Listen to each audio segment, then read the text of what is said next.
ఆయన కూడా అరవద్దని చెప్పండి.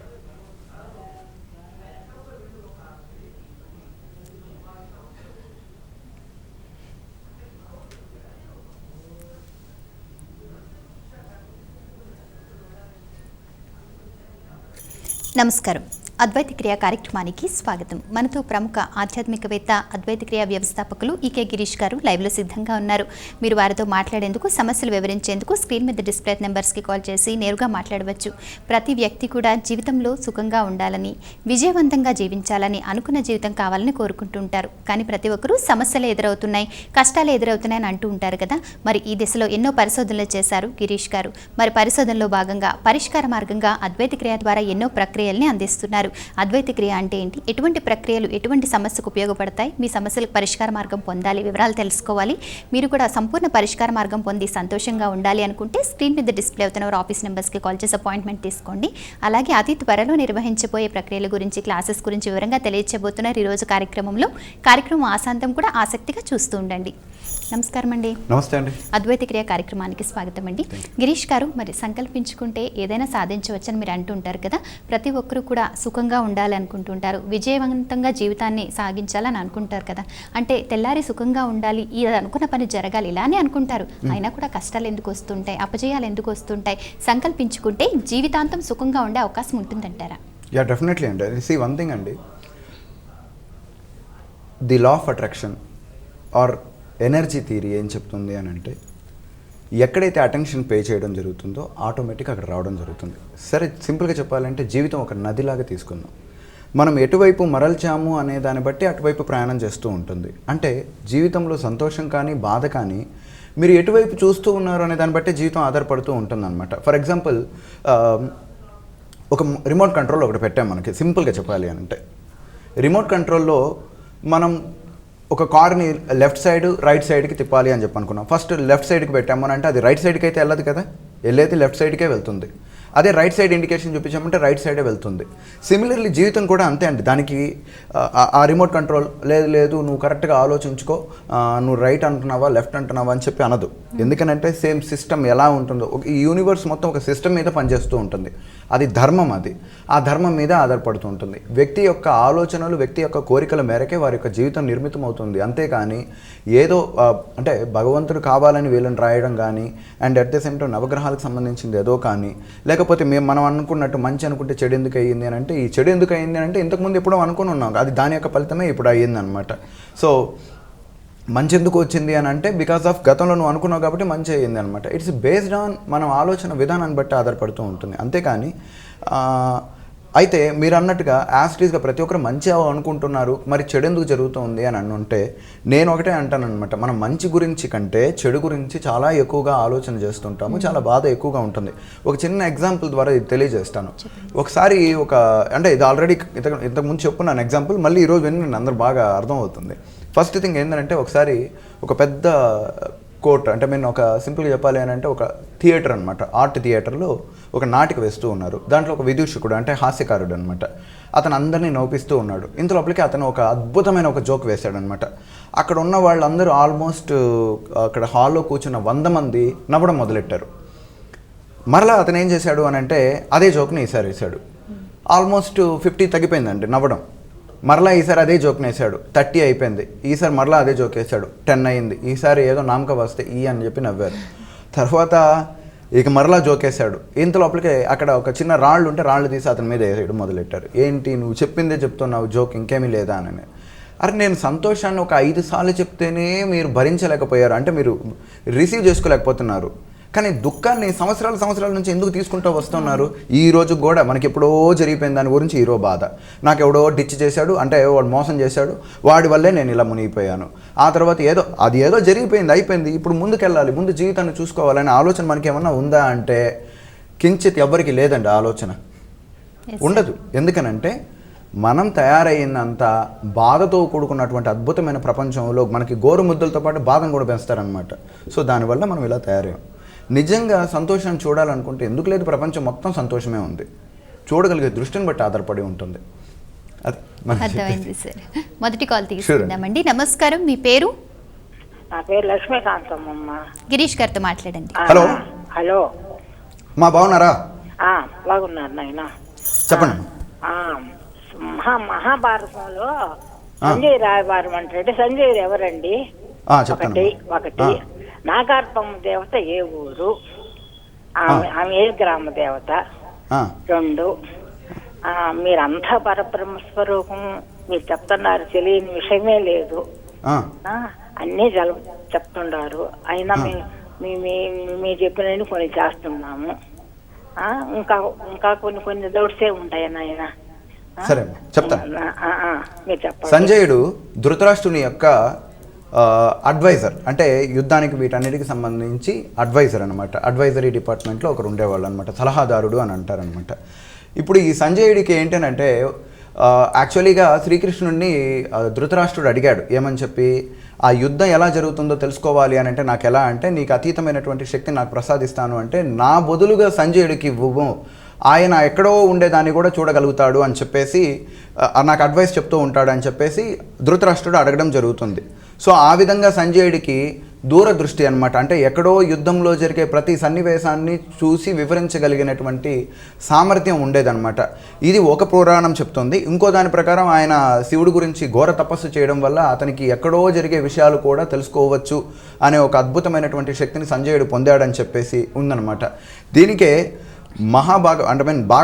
భగవద్గీత ప్రారంభమయ్యే మూమెంట్లో జనరల్గా అర్జునుడు శ్రీకృష్ణుడితో పాటు ధృతరాష్ట్రుడు సంజయుడికి కూడా కొన్ని శ్లోకాలు ఉన్నాయన్నమాట. అంటే వీళ్ళతో నుంచి ప్రారంభం అవుతుంది. ఎందుకనంటే ఈ యొక్క మహాభారతాన్ని చూసిన వాళ్ళల్లో అంటే ఎక్కువగా శాశ్వతంగా కంప్లీట్గా చూడగలిగిన వాళ్ళలో కరెక్ట్గా చెప్పాలి అని అంటే సంజయుడు, వినినవాడు ధృతరాష్ట్రుడు, and at the same time అర్జునుడి యొక్క ఫ్లాగ్ మీద అంటే జెండా మీద ఉన్నటువంటి కపిరాజు, శ్రీకృష్ణుడు ఇలాగ చూడగలిగారు అని చెప్పి చెప్తారనమాట. కంప్లీట్గా అర్థమయ్యేది. సో వీళ్ళకి మాత్రమే అవకాశం లభించింది అని చెప్పేసి చెప్పడం జరుగుతుందనమాట. సో సంజయుడు అని అంటే ధృతరాష్ట్రుని యొక్క అడ్వైజర్ అండి, సలహాదారుడు, న్యాయ సలహాదారుడుగా ఉండేవాడు. రెండోది నాగార్పమ్మ దేవాలయం ఎక్కడ ఉంది అని అంటే యాక్చువల్లీ ఆమె తమిళనాడుకు సంబంధించినటువంటి దేవాలయము. ఇది ఎలా అంటే నాకున్న ఇన్ఫర్మేషన్ ప్రకారం ఎలా వచ్చిందంటే నాగార్పమ్మని శ్రీనివాస రామానుజం అనే గ్రేట్ మ్యాథమెటిషియన్ యొక్క కులదేవతగా పూజ చేసేవారు. అంటే వీళ్ళు కోయంబత్తూర్, తిరుచి ఇటువంటి సరౌండింగ్ ఏరియాలలో ఈ యొక్క అమ్మవారిని ఎక్కువగా పూజ చేస్తూ ఉండేవాళ్ళు అని చెప్పేసి ఉందన్నమాట. అంటే ఆల్మోస్ట్ అయ్యంగార్ల యొక్క ఇంటి దైవంగా ఉంటుంది ఆమె. సో ఆమెని ఇతను పూజ చేయడం వల్ల ఆయన కలలో నిద్రపోతూ ఉన్నప్పుడు కూడా ఆమె వచ్చి ఆయనకి మ్యాథమెటిక్స్ సంబంధించింది, బ్లాక్ హోల్కి సంబంధించింది, చాలా వరకు ఇన్ఫినిటీ యొక్క రిజల్ట్ ఎలా ఉంటుందనే విషయాన్ని కూడా ఆయనకి తెలియచేసిందని the man who know the infinity అనే ఒక బుక్లో, అంటే ఆయన ఆటోబయోగ్రఫీ బుక్ ఉందన్నమాట, దాంట్లో దీని గురించి వివరణ ఉందండి. That's it. ఓకే అండి, మరో కాల్ తీసుకుందామండి. నమస్కారం, మీ పేరు? అద్వైత క్రియ అండి. అవునండి, గట్టిగా మాట్లాడండి. సమస్య ఏంటో గిరీష్ గారికి చెప్పండి. హలో, నమస్కారం గిరీష్ గారు. నమస్తే అండి, చెప్పండి. నా పేరు కవిత అండి. సెకండ్ కాల్ అండి. ఈ రోజు కలిసినందుకు చాలా హ్యాపీగా ఉందండి నాకు. ఓకే, చెప్పండి. మనసు, ఆత్మ అని 2 ఉంటాయి కదా, 2 ఒకటేనా లేకపోతే వేరే వేరా? నాకు ఒక చాలా పెద్ద డౌట్ అండి అది. ఓకే. ఇంకా మీరు చెప్పారు కదా భగవద్గీత, విష్ణు సహస్రనామ స్తోత్రాలు ఎలాగైనా చదవచ్చు అని. కాకపోతే గురువు ఉపదేశం ఉండాలని కొన్ని మంత్రాలని చెప్పారు కదండి. ఈ కాలంలో గురువు ఉపదేశం అదంటే చాలా కష్టం కదండి. అదే సార్ నా ప్రాబ్లం. ఓకే, చెప్తానండి. మనసు, ఆత్మ ఎలా వేరు వేరు అవుతాయి అని అంటే, మనిషి నీడ ఎలాగో మనసు, ఆత్మ అన్నది కూడా వేరు వేరు కావు, అవి ఒకే. కానీ ప్రకృతి వికృతి శక్తుల్లాగా ఉంటుంది. నీడ మనసు అని అనుకుంటే వెలుగు వచ్చేసి ఆత్మ అవుతుంది, అది ప్యూరిటీ ఉంటుంది. దాని యొక్క వికృతే మనసు అనమాట. మనసు అన్నది ఎలా తయారవుతుంది అని అంటే ఆ పరిస్థితులు, ఆయా ఒక అవకాశాలు, వీటన్నిటిని అర్థం చేసుకొని ఇన్ఫ్లుయెన్స్ అయ్యే విధానాన్ని బట్టి మనసు ఉంటుంది. ఇక ఆత్మ అన్నది ఏంటంటే కాన్స్టెంట్గా ఉంటుంది అనమాట. దానికంటూ ఎటువంటి ఫీలింగ్ ఉండదు, దానికి ఏమీ ఉండదు అనమాట. It is constant. బట్ ఇక్కడ తమాషా ఏంటనంటే మనస్సు కనుక ఆత్మ ఆధీనంలో కనుక వచ్చిందంటే ఏదైనా సాధ్యమవుతుంది. మనసు ఆధీనంలోకి కనుక మనిషి వెళ్ళాడు అని అనుకోండి, మనసు చెప్పినట్టు జరుగుతూ ఉంటుందన్నమాట. సో ఈ వేరియేషన్స్ అనేది చాలా ఉంటుందండి. సింపుల్గా చెప్పాలి అని అంటే ఆత్మ, మనసు ఏంటనంటే నీడ మరియు వెలుగుకున్నంతటి వ్యత్యాసాన్ని కలిగి ఉంటాయి. రెండవది గురోపదేశం అన్నది తప్పదండి, మనకు కావాలి కదా. జీవితంలో అభ్యున్నతి రావాలి అని అంటే మనం ప్రయత్నం చేయాలి. ప్రయత్నం చేస్తేనే లభించడానికి అవకాశం ఉంటుంది. లేదు అని అనుకుంటే ఆ భగవంతుని మీద భారం వేసి మీ మీద మంచి సంకల్పాన్ని పెట్టుకుంటే ఖచ్చితంగా గురువు రూపంలోనే రావడం జరుగుతుంది. లేకపోతే ఎలాగొస్తుందో చెప్పలేము.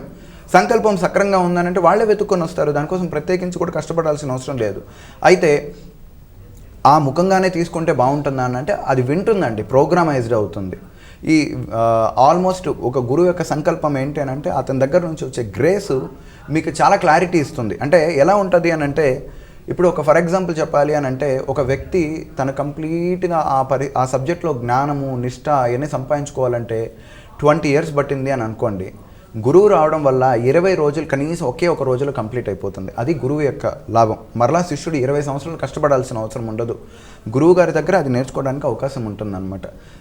ప్రయత్నం చేస్తే గురువు గారు దొరుకుతారు, పెద్ద కష్టమేం కాదు. మరో కాల్ తీసుకుందాం సార్. నమస్కారం, మీ పేరు?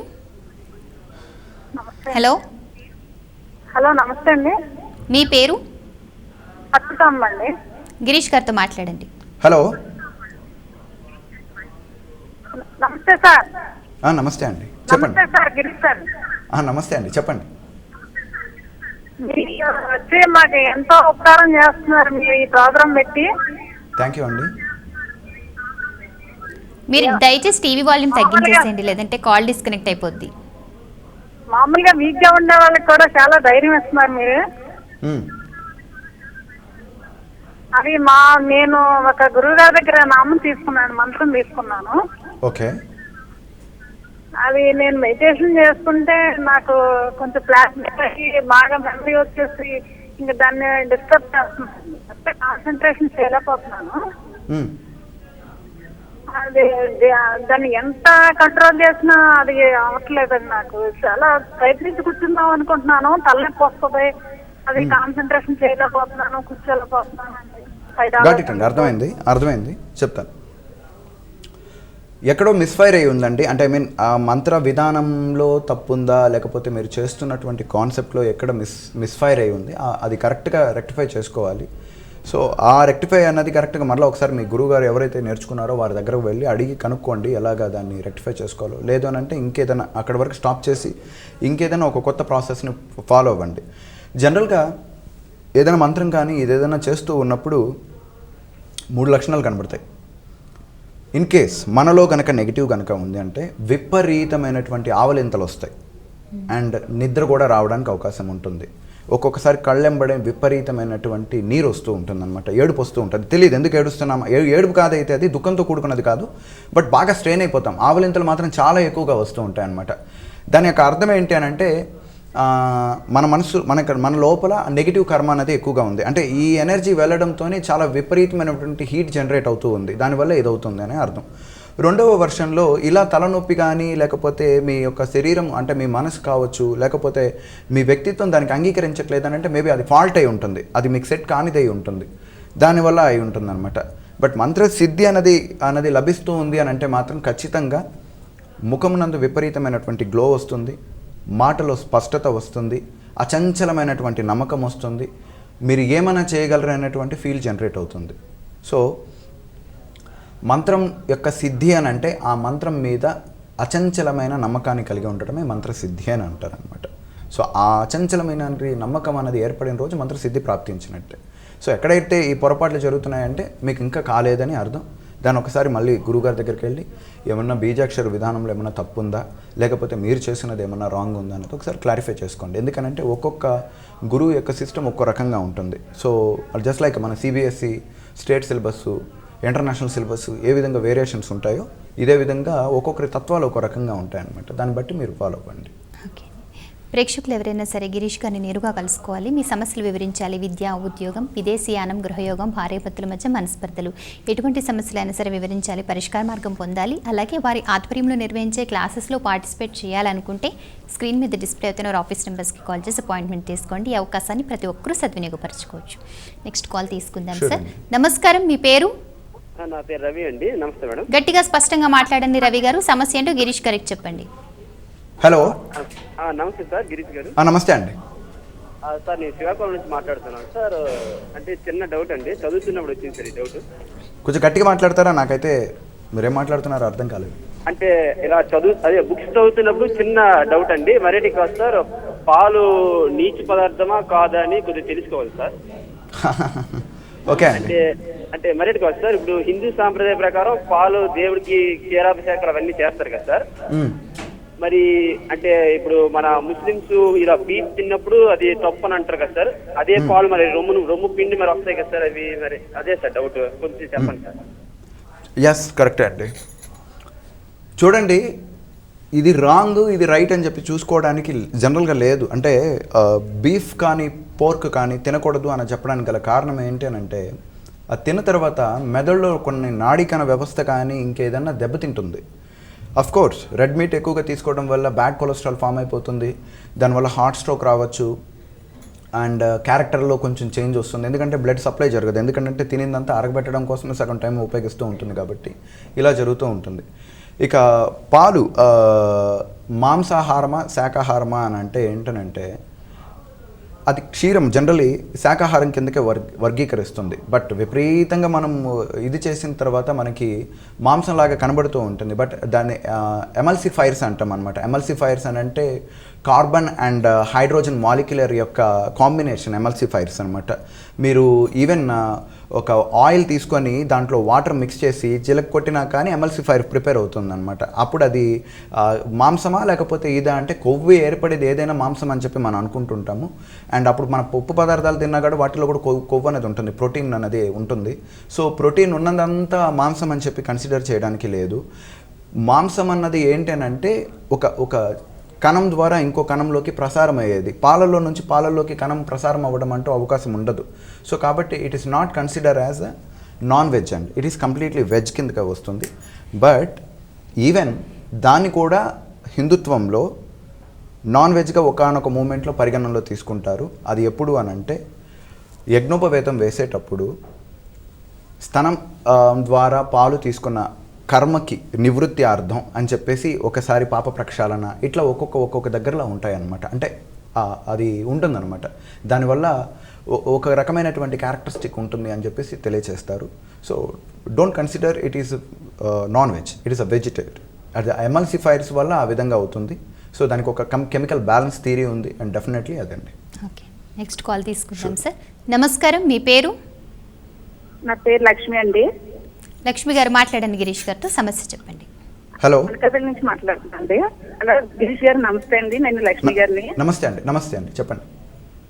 నాకు చాలా ఆనందంగా ఉందండి, ఎందుకంటే ఈ ప్రోగ్రామ్ నేను 3 నెలల నుంచి చూస్తున్నాను, 3 months నుంచి. ఓకే. అసలు లైన్ కలుస్తుంటే ఎప్పుడు ట్రై చేస్తున్నాను, లైన్ కలట్లేదు. కానీ ఈరోజు చాలా ఎక్సైటింగ్ గా కూడా ఉందన్నమాట. నేను మామూలు మెడిటేషన్ లోకి వచ్చి 1 year అయింది, మెడిటేషన్ అవి చేస్తుంటాను. ఓకే. సో మాకు గురువు గారు వాళ్ళు చెప్పారు మీ ప్రోగ్రామ్ చూడమని, ఫాలో అవ్వమని. నైట్ టైం కూడా చూస్తూ ఉంటాం అండి మీ ప్రోగ్రామ్. ఓకే. నైట్ టైం కూడా ఇచ్చేవారు కదండి. అవును. అయితే నాకు మాత్రం ఒక డౌట్ ఉంటుంది. నేను 7 సంవత్సరాలు బట్టి ఒక ప్రాబ్లం తోటి ఫేస్ చేస్తున్నానండి. నాకు ఇప్పుడు నిజాలు అంటే అనుకుంటుంటే మీరు అన్నట్టే థాట్ పవర్ అవునండి, ఏదైతే అవును బయటకు తెలుస్తుంది అండి. అంటే నేను అనుకున్న సంకల్పంతో కొద్దిగా బయటకు వచ్చేవండి. 7 సంవత్సరాలు బట్టి ఒక ప్రాబ్లం ఫేస్ చేస్తున్నాను. అంటే నా భర్త విషయంలోనే అతనికి ఒక అమ్మాయితో ఫ్రెండ్షిప్ ఉందనేసి, అంటే అది ఏదైనా ఫ్రెండ్షిప్ అనేది నాకు తెలియదు. కానీ ఫోన్ మాట్లాడుకోవడం అవి ఉన్నాయి. అయితే అది మాత్రం బయటకు రావట్లేదు. నాకు ఆ నిజం బయటకు రావాలని బాగా సంకల్పం పెట్టుకున్నాను, చాలా ఎదుర్కొన్నాను. ఇంట్లో అందరి దగ్గర కూడా నేను బాగా సఫర్ అయిపోతున్నాను అనమాట. ఇంట్లో అందరూ కూడా తెలియట్లేదు. గాట్ ఇట్ అండి, నాకు అర్థమైంది. జనరల్గా మనం ప్రేమలో ఎప్పుడు పడతాము అని అంటే, ఎవరితో అయినా సరే మన మీద మనకు ప్రేమ తక్కువ అయినప్పుడు మాత్రమే పడతాం అనమాట. లేదంటే ఎవరు ప్రేమలో పడమండి. ఎందుకనంటే మీకు ఆ ర్యాపో లేదు. అందుకని ఆ ప్రేమను పొందడం కోసం you are searching in the different way. So that's why most of the matured people కూడా ఇట్లా ఫాల్ ఇన్ లవ్ అవుతూ ఉంటారనమాట. ఎప్పుడైతే వాళ్ళ మధ్య స్పేస్ ఏర్పడుతుందో, వాళ్ళ వ్యక్తిగతాల మధ్య స్పేస్ ఏర్పడుతుందో, అప్పుడు జనరల్లీ ఇలాంటివన్నీ ఏర్పడుతూ ఉంటాయన్నమాట. సో క్లారిటీ తెచ్చుకోవడానికి ఏం లేదండి, సెల్ఫ్ లవింగ్ స్టార్ట్ చేయండి, ఆటోమేటిక్గా కట్ అయిపోతాయి. వీటన్నిటి గురించి ఆలోచించుకోవాల్సిన అవసరం లేదు, బుర్ర పాడు చేసుకోమాకండి. లైఫ్ చాలా బ్యూటిఫుల్గా ఉంది, మీరు ఇంకా చాలా డెవలప్ అవ్వడానికి అవకాశాలు ఉన్నాయి. థింక్ పాజిటివ్, ఎప్పుడు మంచి ఆలోచన మీద కాన్సన్ట్రేట్ చేయండి.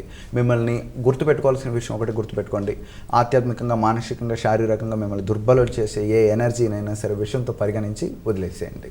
అది మనసులో చెప్పుకుంటూ ఉన్నారంటే అదే మీకు క్లారిటీ ఇస్తుంది. That's it. ఓకే అండి. గిరీష్ గారు, మరి మీ ఆధ్వర్యంలో నిర్వహించే క్లాసెస్ గురించి డీటెయిల్స్ 4th చెప్తారా? నుంచి అమృత ప్రక్రియ అనే కాన్సెప్ట్ స్టార్ట్ అవుతుందండి. 8th వరకు ఉంటుంది. తర్వాత నాకు విదేశీ పర్యటన ఉంది. సో తర్వాత 18th నుంచి మరలా క్లాసెస్ ఉంటాయి. 18th నుంచి 22nd వరకు కంటిన్యూస్గా కుబేర ప్రక్రియ అనే క్లాసెస్ కండక్ట్ చేస్తున్నాము. దాని తర్వాత ఒక 10 days నేను మరలా ఆఫ్రికా వెళ్తున్నానండి. So I will be back after August 1st వీక్లో మరలా క్లాసెస్ కండక్ట్ చేస్తాను. అది ఏంటన్నది నేను టెలివిజన్ ద్వారా తెలియజేస్తాను. తప్పకుండా అండి. నెక్స్ట్ కాల్ తీసుకుందాం సార్. నమస్కారం, మీ పేరు? నా పేరు రాజేశ్వరి అండి. నేను కాకినాడ మాట్లాడండి నుంచి గిరీష్ గారు. మాట్లాడుతున్నానండి. రాజేశ్వరి గారు నమస్తే అండి కాకినాడ. గిరీష్ గారు. చెప్పండి. నమస్తే అండి, చెప్పండి. నేను రాజేశ్వరి అండి, కాకినాడ నుంచి మాట్లాడుతున్నానండి. తెలుసండి, చెప్పండి. చాలా బాగుంటుందండి మీ ప్రోగ్రామ్, చాలా హ్యాపీగా ఉంటుంది. థ్యాంక్స్ ఎప్పుడు మండే వస్తుందా, ఎప్పుడు ఫ్రైడే వరకు చాలా హ్యాపీగా ఫీల్ అవుతున్నామండి. చాలా చాలా బాగుంటుంది. కానీ ఒక విషయం ఏంటంటే, ఇప్పుడు అవతల వ్యక్తులు మనం ఏదైనా మాట డిస్కషన్ వచ్చింది అనుకోండి, అయిపోయిన మాటను మళ్ళీ రిపీట్ చేసుకుని వాళ్ళు అదే రిపీట్ చేస్తే ఇలా చేయలేదు, అలా చేయలేదు, ఇలా అనలేదు అన్నప్పుడు యువతల వ్యక్తి నేనే అనుకోండి, దాన్ని నాకు ఆన్సర్ ఇవ్వటం ఇష్టం లేకుండా సైలెంట్ అయిపోయి ఇంకా డిస్కషన్ వదిలేద్దాం, ఆ మ్యాటర్ మనకు అంత ఇంపార్టెంట్ కాదు కదా అని అన్నాం అనుకోండి, అది నాది రైట్ అవుతుందా, వాళ్ళకి మళ్ళీ తిరిగి అదే ఆన్సర్ చెప్పడం దానివల్ల మనకు ఫలితం లేదు కదండి. దానికి ఆన్సర్ చెప్తూ పోవాలా, లేదు అక్కడితో మ్యాటర్ ఆపేస్తేనే మనసు ప్రశాంతంగా ఉంటుంది అనుకుంటాను నేను. డెఫినెట్లీ అండి. అంటే అండి, ఒకటే అండి, ఈ జీవితంలో వచ్చే సమస్యలకి, కష్టాలకి, అన్నిటికీ కారణం మనమే. ఏదైనా ఆద్యం మన దగ్గర నుంచే మొదలవుతుంది. ఏదైనా మార్పు మనతోనే సాధ్యమవుతుంది. మనం లోపల ఆలోచన చేస్తున్నాం కాబట్టి ఆలోచనలు అవతల వారిలోకి వెళ్ళి అవి మళ్ళీ మనకి తిరిగి వచ్చేలా చేస్తూ ఉంటుంది అనమాట. వాస్తవానికి చెప్పాలి అని అంటే ఈ జగమంతా మాయ అని చెప్పేసి అంటూ ఉంటారు. మాయ అంటే ఏంటనంటే నువ్వు తయారు చేసుకున్న వాటిని చూసి నువ్వే భయపడ్డానే మాయా అని అంటారు అనమాట. సింపుల్గా చెప్పాలి అని అంటే నువ్వు తయారు చేసుకున్న ఈ అద్భుత ప్రపంచం నిన్ను భయపెడుతుంది ఒకరోజు. దాన్ని చూసి అయ్యో ఇది నన్ను భయపెట్టేస్తుంది, నేను బలహీనులయ్యాను అంటే నువ్వే అది తయారు చేసింది. నువ్వు ఎంత బలవంతులు అర్థం చేసుకోండి. సో ఆ మైండ్లో ఆ ఫిక్స్ చేసుకోవాలండి. ఈ గొడవలు వీటన్నిటి వల్ల ఏమొస్తుంది, మనం లోపల అయ్యో వాళ్ళు ఏమైనా అనుకుంటారేమో అని అనుకున్నా కూడా అనుకుంటారు వాళ్ళు. ఇక ఎందుకు అనుకునేది, వదిలేసేయండి, వాటన్నిటి గురించి వదిలేసి ప్రశాంతంగా మీకు ఎలా కావాలో అలా మారండి. వాళ్ళు ఇప్పుడు ఒకవేళ ఎవరైనా వ్యతిరేకంగా ఉన్నారు, ఎందుకు వ్యతిరేకంగా ఉన్నారు, మనం వ్యతిరేకంగా ఆలోచించబట్టే కదా వాళ్ళు వ్యతిరేకంగా ఉండేది. మంచిగా మారిపోవాలని చెప్పేసి సంకల్పం చేసామనుకోండి, ఆటోమేటిక్ మంచి అయిపోతారు. మీరు సమాధానాలు చెప్పాలేమో అని చెప్పి అనుకుంటున్నారు కాబట్టి సమాధానాలు చెప్తూ ఉన్నారు. నాకు సమాధానం చెప్పాల్సిన అవసరం లేదు అని అనుకోండి, అయిపోయింది, ఆగిపోతుంది. That's it. అంతా మన చేతిలో ఉందండి. That's it. ఓకే అండి. ప్రేక్షకులు ఎవరైనా సరే గిరీష్ గారిని నేరుగా కలుసుకుని సమస్యలు వివరించాలి, అలాగే వారి ఆధ్వర్యంలో నిర్వహించే క్లాసెస్లో పార్టిసిపేట్ చేయాలనుకుంటే స్క్రీన్ మీద డిస్ప్లే అవుతున్న ఆఫీస్ నెంబర్స్కి కాల్ చేసి సంప్రదించవచ్చు. ఈ అవకాశాన్ని ప్రతి ఒక్కరూ సద్వినియోగపరచుకోవచ్చు. గిరీష్ గారు, మరి ఈరోజు కార్యక్రమం ఎంతోమంది ప్రేక్షకులతో మాట్లాడారు, వారికి ఉన్న డౌట్స్ అన్నిటికీ కూడా చక్కటి క్లారిఫికేషన్ అందించారు. అలాగే చాలామంది సుఖంగా ఉండాలి, విజయవంతంగా ఉండాలంటే మరి ఏ విధంగా ఉండాలనే విషయాన్ని చక్కటి ఎక్స్ప్లెనేషన్ అందించారు సార్. చాలా సంతోషం, ధన్యవాదాలు. నమస్తే అండి. ఇది నాటి అద్వైత క్రియా కార్యక్రమం. మరొక కార్యక్రమంలో మళ్ళీ కలుద్దాం. అంతవరకు సెలవు, నమస్కారం.